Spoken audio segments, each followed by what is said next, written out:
No justice, no peace. You know, I'm kind of confused as to why anyone is shocked by the reaction in these demonstrations. This is years of frustration and pain that's been bottled up in a community that's been completely ignored, and now that powder keg is ready to blow. Okay, guys, I was at the protests on Friday. I wasn't able to make it on Saturday, but this is kind of what I saw, what I viewed. The interaction between the police chief that was there for a brief moment, and the protesters. But really, I don't want to just talk about the racial aspect of this topic, but the lack of leadership that I saw when I was out there. And what I continually see whenever I'm seeing it on the news or on social media and things like that, that I don't see that leadership to really hone in this energy and that vision that's supposed to bring solution. All I'm seeing is the exacerbation of the problem, which is the militarization of our police and the disorganization of our protests. So whenever you have those two things, violence begets violence, and it's just going to get more violent. But don't get me wrong here.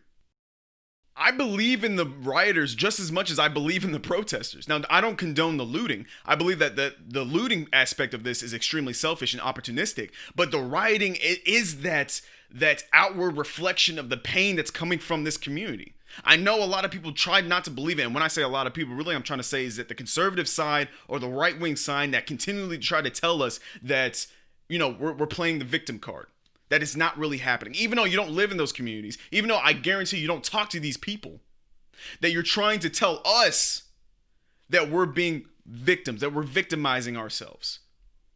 This has gone on. I mean, I made a post a long time ago on Facebook about Rodney King in 1992. That was in 1992 that it was just caught on tape that the police were beating and killing the people in the street. Think about it this way. If Ahmaud Arbery was never videotaped him being shot and murdered and hunted by those three men, would they have been convicted? If that officer wasn't shown kneeling and suffocating that man in cold blood, would he have been charged? No, of course not. And this isn't isolated events, y'all. And let me go back to leadership and the militarization of our police. That only increases the violence. Look at this video. They just keep coming. Go inside! Get inside! Get inside! Get inside! Get in your house now! Let's go! Light him up! Go inside now! Get in the house!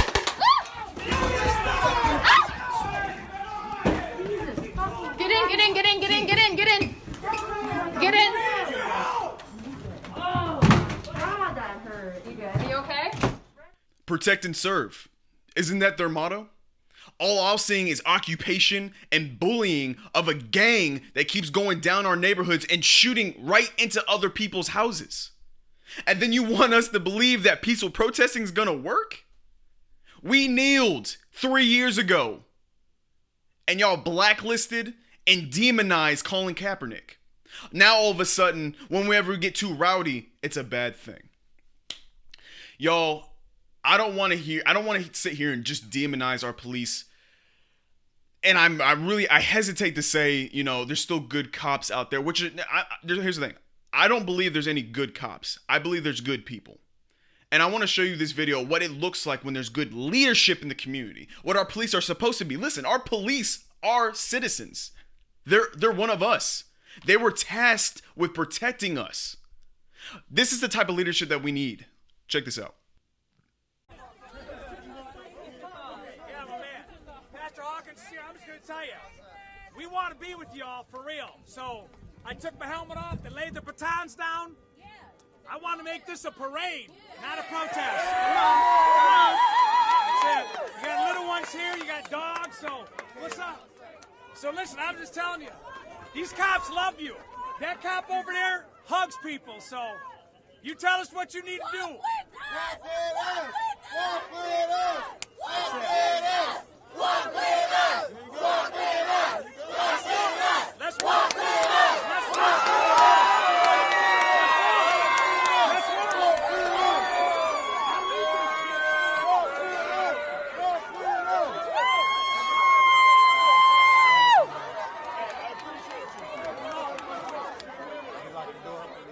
And by the way, y'all, this is in Flint, Michigan. This is the same community that was discarded by the media, discarded by us, that still doesn't have adequate drinking water, and they're showing us what it's like to stand in solidarity with a reeling and hurting community. Y'all, this is what I mean with effective leadership. This is what I want to see from police chiefs. This is what I want to see from police. This is what I want to see from the mayors at the local level, our politicians at the state and federal level. Why are we not seeing this kind of leadership? That's why it's so chaotic out there. It shows right there. Listen, y'all, the protesters aren't there just to be angry. Yes, we're angry, but we're not there just to be mad. If you came and talked to us, kind of, listen, when I was out there, like I said, with the police chief of Dallas, she was out there for a little bit. She talked to some of the protesters, and then she disappeared. And then the next day, the following day, she was at some press conference and essentially demonized the protesters and the rioters. I do not care about the rioting. I care about the looting, but I do not care about the rioting and protesters because we're so upset about this. And if you see that if a leader would come in on both sides and hone in that vision and hone in that energy towards a solution to this problem that keeps getting kicked down the road, then we'll actually see change in the community. And those who oppose these protests, who are more concerned about the actual protest than somebody dying in cold blood by people that were supposed to defend us and protect us, you're the problem. All lives matter. Okay. You want to prove that all lives matter? Then get a picket sign, go on the front line, and show me that all lives matter. Because George Floyd's life mattered. He wasn't just black, he was an American. Why is it that whenever there's a problem in the black community, that all the other groups in this country, all the other demographics see it as just a black problem? It's an American problem. The sins of our past are going to erode our institutions, and it's evident today. What are we going to do? And the black community, I'm speaking to you directly. Protest and rioting is necessary to get the message across. But now the message is across. What do we do next? Who do we go in? Who do we vote out? And who do we vote in to make sure that police reform actually happens? A comprehensive plan actually happens.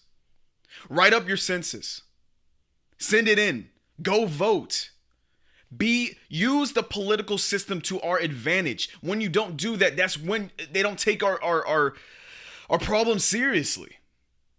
Now they are. They're listening. The world is listening. There's actually solidarity and protests in London and Berlin. Black Lives Matter is now an international movement. The world has our ear. We have the world's ear. We have the international community's ear. What are we going to do next? I appreciate y'all listening. This is Real with O'Neal. You can find me on YouTube at TDTV. I'm actually creating a new Facebook page. Same thing, Real with O'Neal. You can find me on Twitter, everything like that. But I just want to leave with this, y'all. I truly believe that this country is at a crossroads in a moral conundrum, if you will. And what's going to happen in the next 5 months is going to emphasize exactly what we are as a country. Are we regressive or are we progressive? Y'all choose.